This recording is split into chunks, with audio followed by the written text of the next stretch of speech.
because I had to put you on a time and a half last time I was listening to David Nemeth. I was like, fucking right, time and a half, and when Jack starts talking, and I was like, back to normal when everyone else starts talking. Are you dissing my intros? You've got to have a bit of an intro. You've got to get people subscribed, bro. Right, we're here with Reggie and Steve in the High Performance Centre. We're going to talk to Reggie a little bit about how it was training with David and Emma, and then go into this season a little bit more as well. So, how are we doing? No, I'm good. I've just got some caffeine down me there, like, so these mics are going to do nada. Let's get straight into it. David and Emma were here for a week or so. Yeah. How was it having them down? Well, I had a little taste of what David was like in Miami first. And I remember turning up to the gym, and we went to meet at the gym, and just everything he'd done, from walking through the door to getting stuff out of his bag, was just to the point. Like, it was so professional. It was unreal. Like, his warm-ups, his presence was just like, fuck, you can tell he's there. Do you know what I mean? To do, and he wasn't even competing. He was he was just warming us up. But just his presence being there, it just set the tone and set the standard of what every day of training and each session should be like. And like at the start, it wasn't really. I feel like it was a big deal because I was so far away from it, and then it just becomes the norm when you do it every day. And when you do it every session, you don't make a big deal out of it. You be like, all right, let's crack on with the warm-up. You don't make a big deal out of the warm-up. You just start moving. It doesn't have to be anything flash or stick to any numbers. You just grease the groove a bit. And then it just becomes on a reg and the norm. But you have to have someone like that where I feel that gives you that eye-opener and the reality check of what it just proves that how he got to the games, just like no stone was unturned. It wasn't a fluke, and it wasn't down to what workouts came up or anything like that. It was just down to pure graft and hard work through everything he does. I think the right word to describe David in training, as a coach, in his day-to-day life, when you're going out and you're socialising, just how he thinks and how he works day-to-day is meticulous. We're just like I said, no stones left unturned. His clothes are crisp, clean, dry, ironed. Like, every part of him is, everything's just like how he talks meticulous. To you. Yeah. How he talks to you, like how he wants to get an answer out of you, just to the point. Doesn't beat around the bush. He doesn't chat shit. But he listens as well. Like, if you've got anything to say, you can hear him like listen. It sounds mad, but he's just so focused on what you've got to say, and he appreciates any feedback you give him. Like, when we've had some sessions this week, what we'll go into, but he appreciated everything I had to say to him. But I was nitpicking, like, I can't. You couldn't give that to the normal athlete. Like, he wants that feedback of like, where am I going wrong? Even though he's moving so fucking well to like the eye, but like his feet were slightly coming out and he wasn't resetting. But it was like by a couple of mil, and so he wants that feedback, and that's what it takes to get to the standard where he's been, and it just rubs off when them two are in a room together. You can just see, like, Emma's a bit more chilled with it. When we done the open workout, from probably getting to it from last year, it's been totally different to this year. It wasn't really pressure last year. It was more because you didn't know where anyone had the cards. Everyone had the cards close to the chest, and you didn't know what anyone else was doing. Everything through lockdown, and you didn't know how hard, like, if your work was going to be enough to go through the next stage and the stage after that. So we got quite ramped up for the open last year, and we dialed in things like the warm-ups, what we were doing. It was good to repeat the warm-up for the Monday, just to dial that in for the quarterfinals, and just hit the workout with a different tactic. But this time round, got to do it with Emma, and we were just so chilled. Like, we weren't bothered about anyone else's score. We didn't watch David's do his. We just cracked on with one warm-up. She played with chalk out there, drawing lines all over the floor, and we just hit it with. I give her a bit of chat beforehand, like, and then went arse over tit over the box, like. But, I just want to pull things back first to like what you were saying about David, and I probably got that eye opener when we went to Iceland, and we were training with Bjorkvin. Right. And you just watching him, and you can just see like how he warms up, how he is, you know, kind of outside of the training session before you've even started training. Yeah. You can just see. It's just like they've got an aura about them a little bit. Yeah. You'll probably know, you know, even more than me, especially because you trained with Bjorkvin in the lead up to the games a couple of years before. Yeah, it's just like, it's like an aura, but you can tell and you can sense that from that aura, that his whole, like everything he thinks about, every action he's taken within his life, is geared towards like his training and his performance. So when it is turning up for training, it's like you can tell that this next 2 hours is the most important 2 hours of his life, or like however long that training session is going to go for. Like that's at the forefront of his mind, and well, at David's mind, Bjorgen's mind, and he's going to make sure that, you know, he makes every second and every minute count within that training session, and every second, every minute of each day. Like I say, no stone left unturned, because they know how fine the margins are when you get up to the top, to whether it's qualifying or whether it's getting on the podium, whether it's winning the competition. They know that it's made up of many like fine lines. And that's when we talk about inches, like inches that are everywhere, like from your warm up for each session, from when you go home, from when you prep your food, like every little bit of detail, every extra little bit of detail is another inch, and that inch then puts you that little bit closer to the performance, and the performance which are so like tightly like knitted across like the field of when you're competing. Yeah, so cutthroat, like in itself, anyways. And I had a bit of a heart with David, like with stress outside of training, and we went through the same kind of stress outside of training, and he just taught me about how it's not good for your body, and like it's hard to gauge stress because you can't see it, and you can feel it, but it's not like DOMS. Do you know what I mean? You can't feel like, oh, I've done them back knees yesterday, my legs are quivering today. Yeah. It's not like that. But he's on about filling different cups up, and he went into detail about it, and it just like the thing we do for a job now is stressful in itself. Like you put yourself through training, and it's stressful. Like the exertion what you do with your body and everything outside of training. And I think he said it in the podcast last time about people. Where did I see it? About on Instagram, where you following all these other people and just the highlight reel. That's another stress, and then stressing for sponsorship, stressing for competing. Like to make it easy as possible, you don't want any more stress outside of what you've got to do in the gym. And he was just going into detail about things, what you're just focusing on, just training and making it as easy as possible for you. And it was a great eye opener, and I have conversations like that with him. I think from that as well, a lot of people, before you just said those couple of things, a lot of people probably would have been like, stress, like what stress have you got outside of training? And it's actually like, there are plenty of things outside of training that you've still got to be on top of and aware of. And the other thing I'd probably add to that is, because you're after all those little inches that maybe a lot of people on a daily basis, you know, they'll just let that inch go. Like you've got to prove that. For those people, isn't it? Yeah, to some extent. Yeah. So I feel like that's kind of an important point to make is, you know, the stress is, even if they're maybe less than, like maybe someone with like a normal life in inverted commas, like it's I feel like it's heightened. I think it's relative.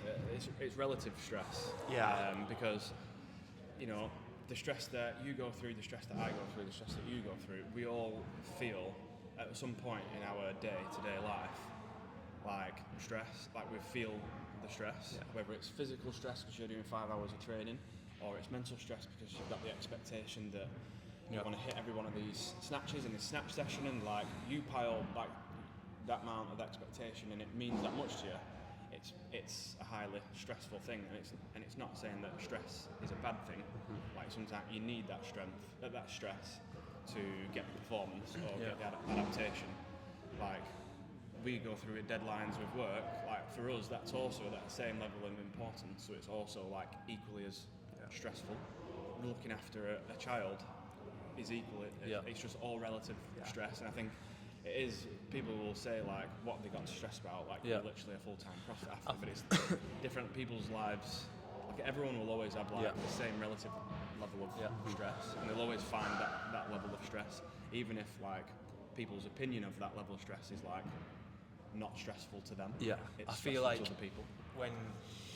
when I was working full time, I feel like it was not a de-stress, but it distracted you away from training, because you didn't have time to think about training. You didn't have time to think about your warm-ups or things like that. So it was a different kind of stress. Like, the only thing I stressed about was like, how much training can I do tonight?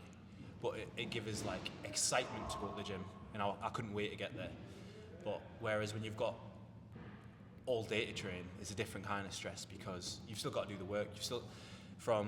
You've got time to do the warm-ups, you've got time to do your mechanics and things like that, but you've still got to do it. Like, it's just not like you've still got to put the work in and do all the movement stuff. And a couple of weeks goes by, like novelty's gone by that. Like, you get your new mechanics stuff, and you wake up early a few days a week and you're buzzing, but then after a couple of weeks, novelty's gone. So then what do you rely on? You've got to keep grinding at it.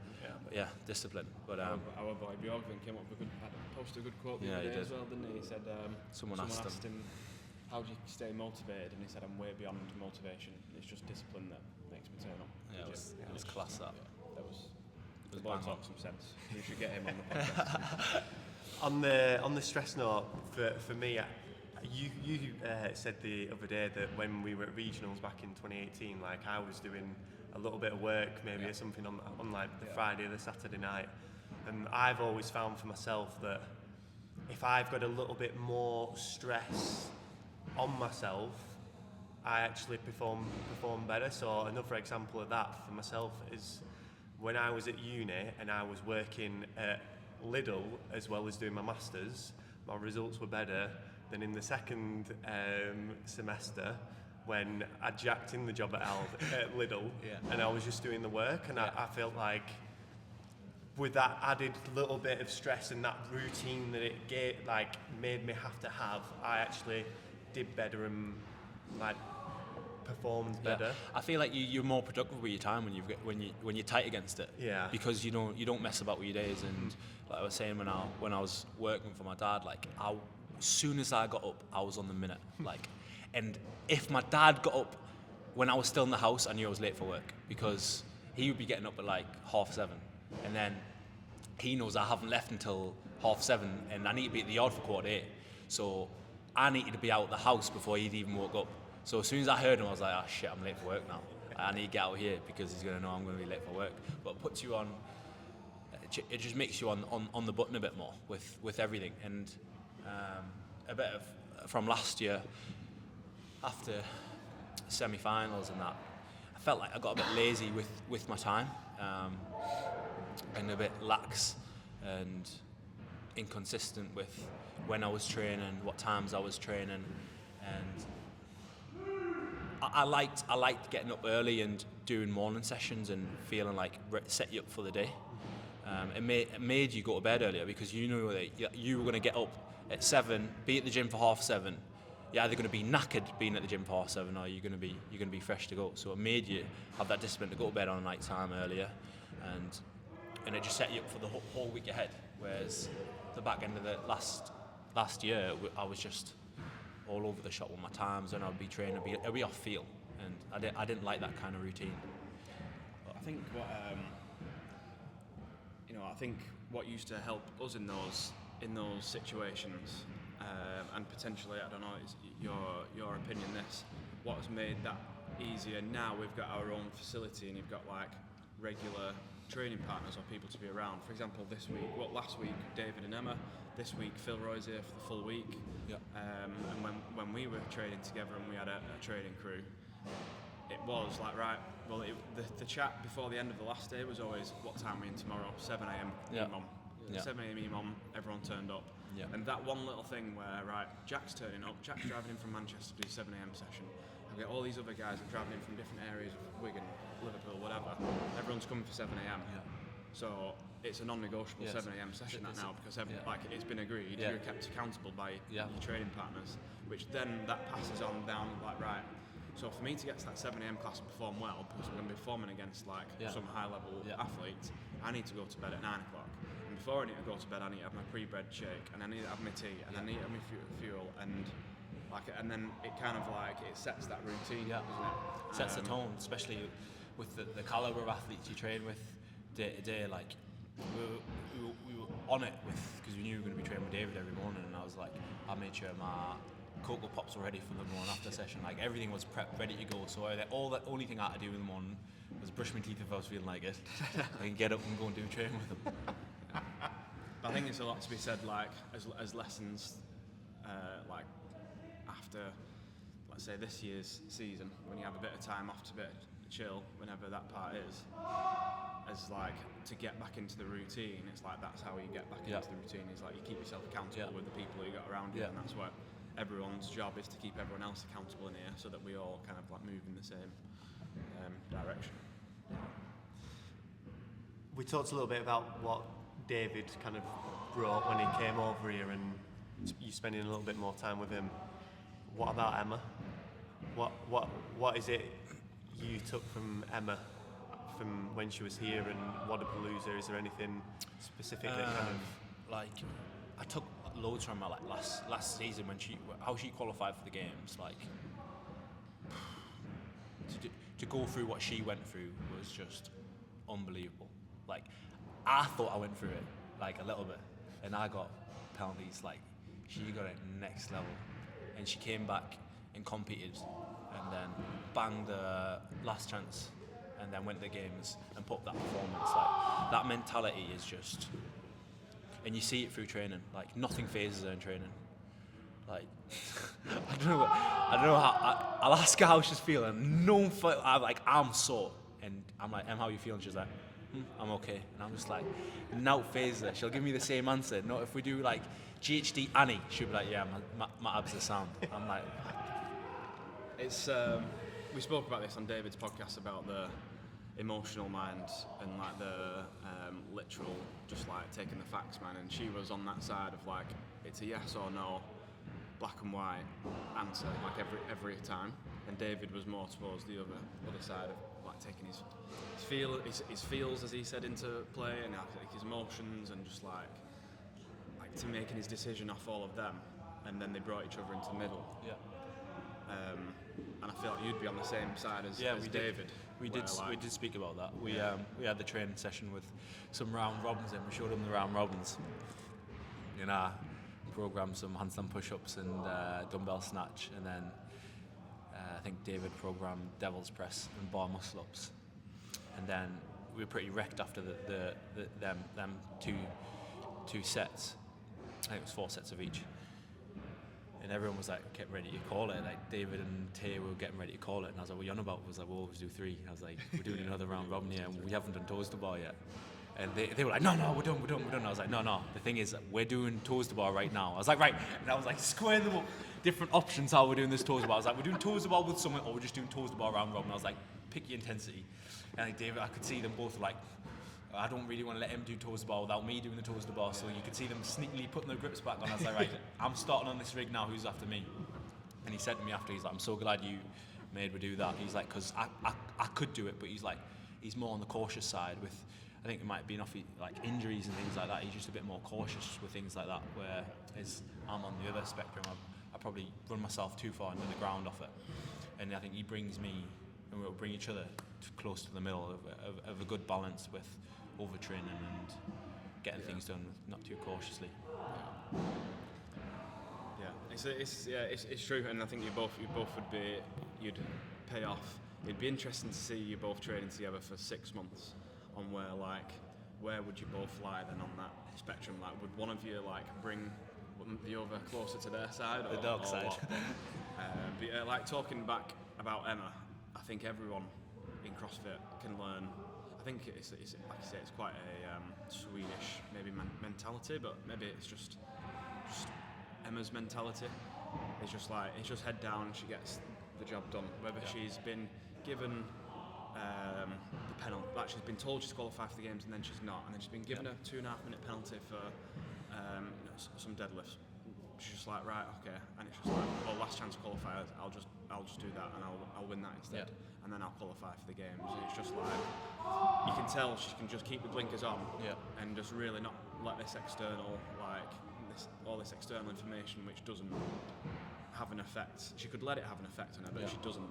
I think emotional intelligence is the key to it, isn't it? She doesn't moan as well. Like, I've never heard her once say like, "Oh, I'm sore." Like, oh, I'm like, oh, can't be arsed. David probably has a different opinion of that. No doubt. Like, I've never heard her once yet moan. Like, it's like one job at a time, and she'll just tick the sessions off like that. And how she moves with being fucked at the end of her workout or the start of the workout, she moves the same throughout. Like, when I was watching her do when we done that hard E10, and Dave just posted it. So it was echo bike, burpee box jump overs, and row. And you picked your numbers, and you had the fourth minute was rest, 40-minute E10. And the girls started first, and then we went 2 minutes after them. And I watched how Emma set off for the burpee box jumps, and it was race pace. I think she'd done 14s all the way through, and every one of them, I was like, oh, that's fast. I was like, is she getting giddy here first round? I was like, it's a fast pace. She held that pace all the way through. It was just relentless. And our feet positioning from standing up, jumping over the box, coming down, everything was the same. And they'll do that with everything in training. So I was telling David, like, so fine tuning with skills now. I've been through some with Steve, like starting a double under straight away instead of starting a single under, double under. Yeah, it's like half a second, but that half a second adds up if you're doing back-to-back rounds. If it's quick double unders or things like that. Prime example of that. FRF Worlds, there was 10 rounds. It was bar muscle ups. No, it was gymnastic complex into 30 double unders, but heavy rope double unders. Yeah. So I'd be jogging in between stations, but every transition I was making where I was jogging, David would make it back on the heavy double unders by going straight into the doubles. And I was like, fuck's sake, like, I'm fucking jogging here in between. So you're working harder. Yeah. You're working harder and he's working smarter. Yeah, exactly. Yeah. But like you say, it's that when you get to a certain level, it's like, rather than just working as hard as you possibly can, you do need to start working smarter. Yeah, fine tuning like your skills of like how you start workouts, like daft things like people probably don't even think about. So I do burpees probably the same way around. I do a burpee every time. Like David does them. He'll pick one side of the wall in the gym and he'll not move from that one side of the wall. And I was asking him, I was like, I get it. Muscle wise, you're alternating, bringing up with the hip flexors and things like that. You're alternating each leg coming up. And he's like, a different perspective why he does it is because in a competition, a judge he didn't know English and he could just see how many reps he was counting from his mouth. So he had to face that judge there and then. So he wasn't spinning around in a circle and not seeing how many he was on. He was doing burpee box jumps or burpees over the bar, and he was just facing the judge every time. Like little things like that would get you stressed if you weren't used to that in training. And then you had to revert to that. You'd be like, "What's going on?" And you wouldn't be able to perform because you'd be like, "Well, I can't see what you're counting," and you're getting yourself flustered. You know what I mean? Yeah. And just having them around, being able to fine tune like the detail like that, just levels you up. It's like free fitness because you've got to take a bit of a sacrifice and learn it, but it's not hard to do. It's not extra. It feels like more effort. Yeah. And it's more mental effort to do and stick to than it actually is to do it and stick to. I remember you tried it. When we were doing the double unders, we would always do one double under, and then you only started doing it last year, and you were like, "How many years of my?" I can't undo it now. I can't not start double unders without going straight in. But it's good, and do you know what's good about like CrossFit as well is that attention to detail gets finer and finer as the years go on. Because back in 2012 to 18, that single under didn't make a difference. It was like it was kind of like too far ahead the line. Yeah. But now as things get finer and there's maybe a bigger pool of athletes that are at that level, there's more need for that to go that extra mile to get that every little Yeah, inch. because people every move. might have not went unbroken back then. Do you know what I mean? And you could make it up by going unbroken. Yeah, Whereas now people are going unbroken. Yeah. So like, where are you getting inches on And people? it's like speed of your double unders, and then it's take out the single under. Yeah. And Transitions. You've got, like how quick can you pick the rope up and go into the first where one? you placing your place the rope. It's like it all adds up, especially when it gets as the sport goes on. Yeah. And you think about CrossFit as well, and the amount of exercise in CrossFit. And we've just then rattled off potentially 5 things about double unders. And double unders is probably now one of the most simple skills. Like use that same approach to every single exercise, to every single workout, and you start going into this whole new world of detail that you can go into. And I think that's when we were talking about your normal person who's just kind of like doing CrossFit and they wanted to get a bit better, but like bang for the buck for them is maybe like doing a proper warm-up or eating properly. Bang for the buck for people that are trying to get to the CrossFit Games is where do you place your double under rope? Do you take out the first rep? It's like the level of detail just goes like much finer the higher you go. Like you don't even notice it because you're just watching them do the movement. Like when you're up there and then you see, like I remember when French Throwdown and I watched Yona do, I think we had 10 rounds, it was Sumo Deadlift high pulls and went into shoulder overhead. So I watched him, he smoked everyone. He beat like, I think the best score by a minute. And those fit boys there, you had Willie George, you had all these big athletes there. And I watched him do it, and he stopped. So I think it was the rep scheme was 11 and 10 or 10 and 10, I'm not sure. Every time on the Sumo Deadlift high pull, so he'd have a narrow grip, he'd do 9 reps, stop, drop the bar, pick it up at shoulder width apart, do another high pull, bang it straight into a hand power clean, bam, unbroken shoulder overheads, and he just went back to back. Whereas I just went full tilt from the off, 10 Sumo Dev high pulls, drop the bar, narrow grip, shoulder overhead, and I was just wrecked. And like the way he done it was just, he didn't work any harder than he needed to do. He still pushed the pace, but it just was so much smarter. Talking about working smarter, let's reflect a little bit on 22.1 and how you thought it went for you. I don't know if you've watched your video back or not. I don't know if you had any immediate thoughts after you did it, or Steve, you judged him as well, didn't you? How did you think it went? Yeah, I thought it went all right. Didn't get, like I was saying before, me and Emma, when we were going through warm-up, it wasn't really amped up.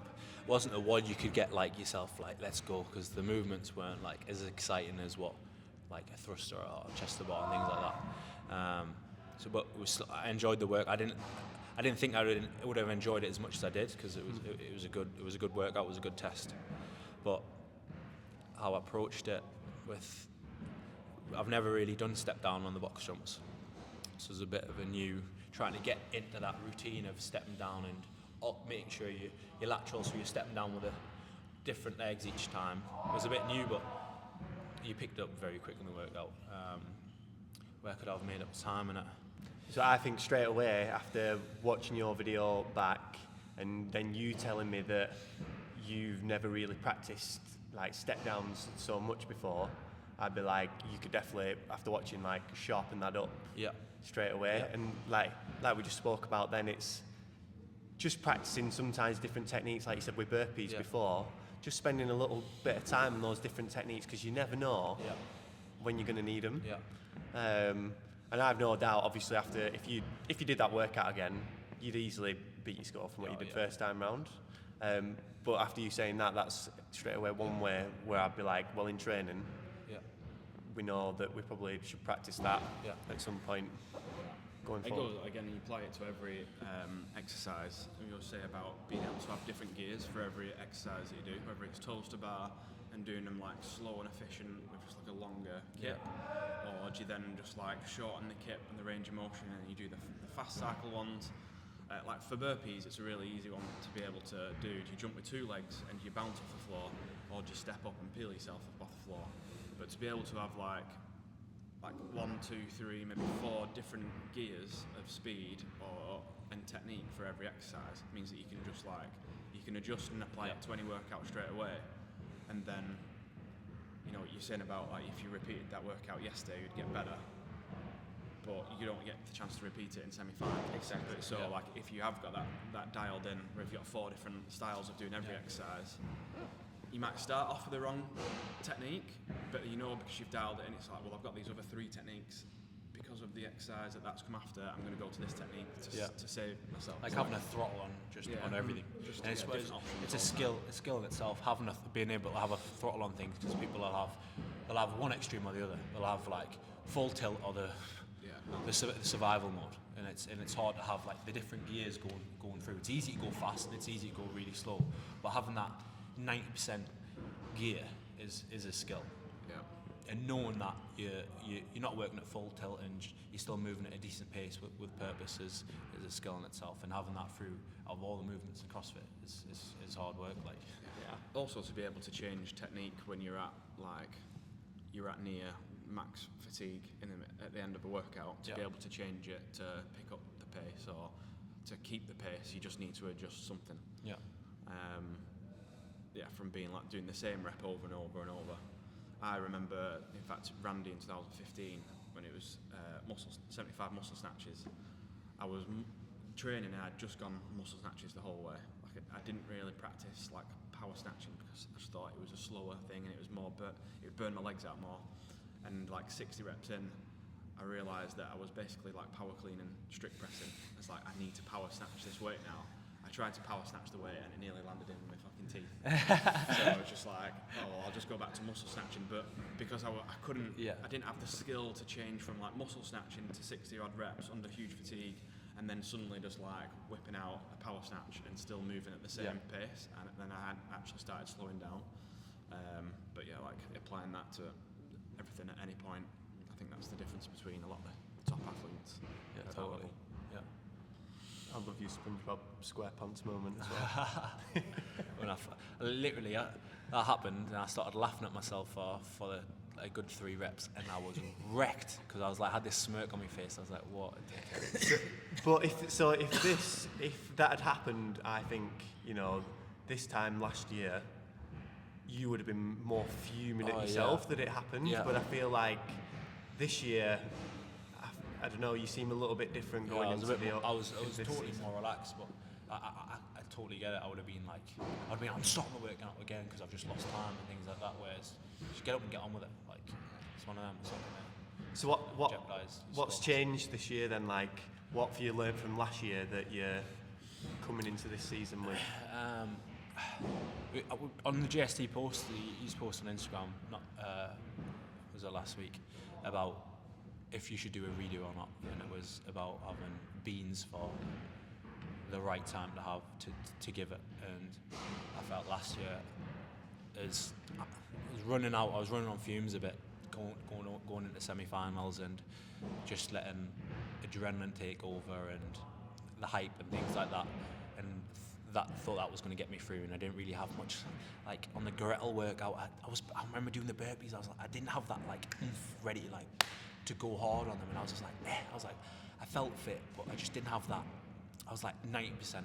I didn't have like an urgency to like bang myself off the ground, and I got the same score as what I did when it was in a whiteboard workout, and it was just reining it in for this year and let everyone fill the egos up with the first 3 weeks of the Open, and then showcasing it when it's the right time. And quarterfinals, it isn't even going to be the right time. Like, you've still got to do a number, but I know that we're going into quarterfinals. Whatever comes up, we're qualifying for semi-finals. But and not getting, it's still going to get ramped up. It's going to be more than the Open, but it's just still another stepping stone to semi-finals, and then that's when we turn it up. I think the other thing as well last year is because you made the move from obviously balancing training with other stuff to kind of full-time training. I feel like you put a lot of expectations on yourself last year, and it was one of them where it's your first year, like it's almost like you've got to try like make it work, but at the same time, because it's your first year giving it a go, like having those expectations on yourself, it probably just took its toll a little bit too much, didn't it? Yeah. Do you have them same expectations on yourself this year, or do you feel? I probably do, but just show it in a different way and not as much. So I say like on the gram and that. Like I thought it's hard when last year I felt like I had to prove it to other people because I didn't want people to think like, oh, he's failed. Do you know what I mean? Whereas this year it's just not prove to yourself, but. You're probably more, I would say, I don't know if you agree or not, that you're more confident with yourself, so you don't feel like you need to prove it to yourself or other people. Yeah. Like, it's just more about, like, doing it now, Yeah. rather than proving to people that you can do it, if that Yeah. makes sense. I don't know if you'd agree with that. Yeah. That's how it feels. Yeah. Cool. I know we didn't talk about this as a topic, but I think a really interesting part of David's podcast, and I think maybe a bit of a theme that we should have going forward, is people's upbringing and kind of what they went through from when they were like 5 to 16, and how that's formed them as a person and like their personality and like how that's then translated into their training attitude as well. Yeah. Because David's was like with his father and how his father like spoke to him and the expectation that his father had, like it showed in everything that David was about. I think about myself and I feel like that comes from my parents. Yeah. And my upbringing. So it'd be interesting to see like what was it like, what was Reggie doing when he was like 5 years old, like what was kind of like the household that he grew up in, the school that he went to, the attitude that was like around. Do you want to save this for another full podcast? Do you? I think that'd be it. We'd end up being another hour. Yeah, we probably would be. But we'll do another. I've teased you now. So You have well and truly. We definitely will do that. We'll release that as another. Yeah. Last thing I wanted to just touch on was you came to the Northern Regional event at CrossFit Hewsham. Like, how was that? Because I know being here, you're somewhat isolated from the rest of the GST community to some extent. So how was that kind of actually being able to go, back into it? Yeah, it was a bit more normality in it when you get surrounded with just normal CrossFitters, not like full-time ones or anything. It was class. It was bouncing. It was rammed. Like how many people? I think you were a bit shocked as well when you came up. And we had to get another whiteboard out to write everyone's names on. Man. But it was really good. It's just good to show off your work in front of like the other GST athletes. Do you know what I mean? Because everyone's doing the same work, and it's just I feel like a lot of them look up to you, and you can tell that because they chew lugs off at the end, like of just rattling off questions. But you look like you were enjoying that, though. To be fair, you were there for a good hour or so after. Dolphins were flying. Like we were just doing a max set with Ali with ring muscle ups. It was good. It was a really good day out. You don't get the training volume what we would do on a Saturday. Mm-hmm. So it's a bit of a step down with the volume and how much you do. Yeah. But it makes up for the intensity, like because I was wrecked after them Chester bar. Do you like turning up to those events, and keeping your ego aside, like knowing full well that you're like people are expecting you to like lift heavy or get the fastest time in the workout or like do the biggest sets and the ring muscle ups. Like how is your approach to those days? Like how do you approach those days with like that bit of expectation? And how similar is that like approach to those training days to like a competition, for example? A bit different to competition, but just showing people there that like, not that you know better than them, but just like you'll set the tone first. So Jack asked who wanted to go first in the workouts. Yeah. A lot of everyone else was a bit like, who's gonna watch my score? And I think I was one of the first one. Jack was like, yeah, I'll go first. Like I'm not arsed with people going to beat my score. I'd rather just set the tone. I think I was like that in semi-finals as well. I was just like, I'll go first. I'm not arsed. But it is a good buzz to be around because people not idolise you, but when they look up to you and they'll be like, they'll ask So it started off like 50 wall balls, 50 deadlifts. Like, what are you doing? And I was like, well, what do you mean, what am I doing? I was like, there's only one thing we're doing. We're going unbroken until we can't. And just show off a bit. Do you know what I mean? Just to show what is possible. And I think people buzz off it, like, because then they'll see the levels. They'll be like, what the fuck? He's just done 50 wall balls and he's went at 50 deadlifts unbroken. When really, when we're surrounded by it, it becomes the norm. Yeah. And then you go and show off your work there, and people are like, the proper buzz off it, like, and that feels like it motivates them to show the levels what's possible. But yeah, banging days out. I felt like when it first started, it was Super Saturdays, and I remember saying, I don't know if I said it to Steve, I was like, I could burn out because of how regular it is, but because now it's like once a month, like people are like cancelling that weekend for the month. They're like, well, it's nah. We can't do anything that weekend. Like, people are like going out with the missus. They're like, yeah, we've got a date night then. I was like, nah, cancel the date night.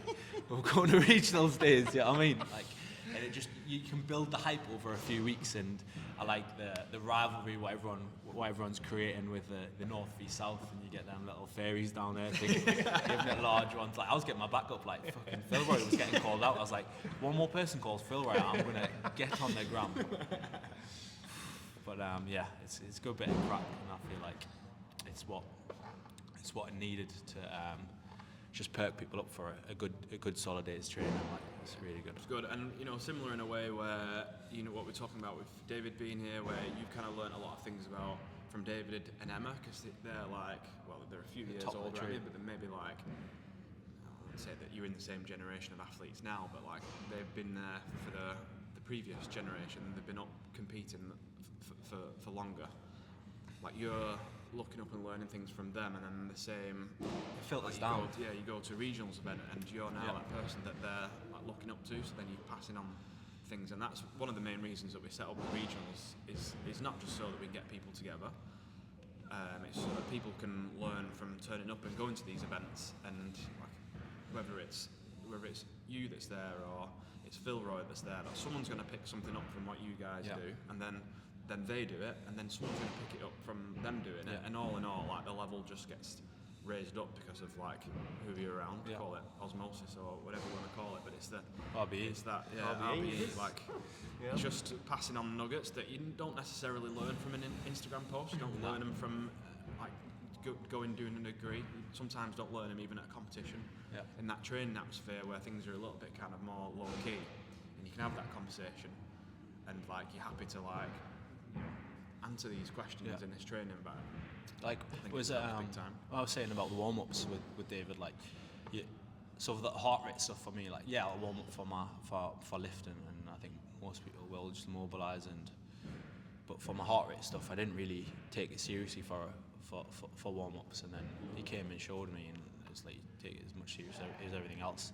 And I feel when you go to them days, and because I haven't seen everyone, you'll see everyone like chewing the lugs off, and there's conversations going on every day. And I think the first thing we done when we got there, me, Sean, Tay, Oaks, we just started warming up. We got on the machines, started moving, started doing lunges, and that was the first thing what we done. And I feel like people were like, oh, is that? So you don't just do that at a competition. You don't just do that when you're doing like a lifting session. Like, you do this day to day, and it shows. Relating back to another podcast, that Johnny Wilkinson one, he said, maybe taking it to the extreme, but he puts as much effort in doing the washing as he does, in his rugby training. It's like, you put as much effort into your warm-up as you do when you're actually, full flow in your middle of your snatches or whatever it is. That was the first thing I wanted to touch on. And then the second thing was, going back to regional events, is that obviously, like, say for example, you at a regional event do, 30 ring muscle-ups unbroken. Some young lad or other person's going to look at that and think, wow, that is possible now. Like, my max at the moment's 15. Like, I'm going to try and bang, 20 plus here, see what I can do. I mean, seeing it on a video, like, you can't relate. You see it in real life, it's different. It's much more powerful, like, isn't it? Yeah. Because you can see them, you've seen them how they warm up, you've seen that they've done all the work. It's not just like they've just been fresh for that. Like, it just shows what's possible there and then. And it's much more relatable. Cool. Which regional event are you going to next? I think it's the south one, like Southeast. I've got to pull them Repping out. the southeast. Pull them out the Up and shit, down to like, the you fair, know what I mean? Steve, where are you going? I'm going down to Wales. Wales? Which is at Penny Pont. This Penny is what Pont, we call yeah. it, Bacon's place. Yeah. So Steve's down there. Awesome. I'm Where up, are you? Where I'm you up at? in method training Yeah. in Newcastle. Man. Nice. It's still Go repping say hello all to your dad. It'll be interesting to see the north, because obviously it's a bit of a trek from here, isn't it? And we've got our athletes that are mainly based here.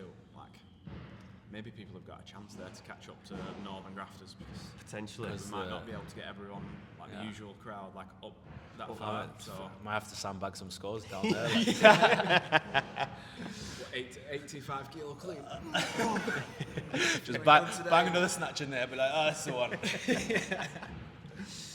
Cool. Thanks, Reg. It was a good chat. And like Steve teased, we'll go into a bit more of a deep one next time with your Oh, background. they'll bring it up. Cheers. Thanks, guys. Right. See ya.